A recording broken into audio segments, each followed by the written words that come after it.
An alternate option, instead of creating your own part library, is to use the part library that ships with Business Center. So there is a couple new templates. If you go to File, New, there is a utility survey utility international foot, US foot, and meters.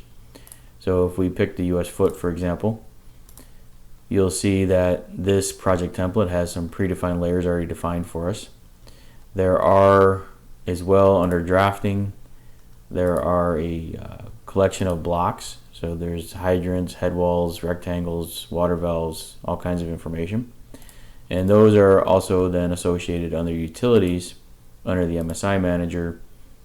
Under site improvements, you'll see that there is a list of site improvements already defined with the hydrants, the nodes, junction boxes, so on and so forth. So there's a bunch of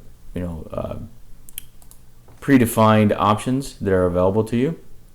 You can obviously save these out to an external library and bring them into your own project template.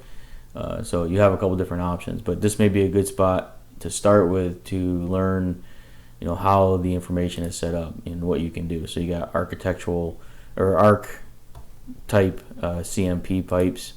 There's concrete pipes, so on and so forth. So a lot of different parts and materials. There's some information already predefined, like unit weight, unit length, so on and so forth. So you can come in here and modify these as needed.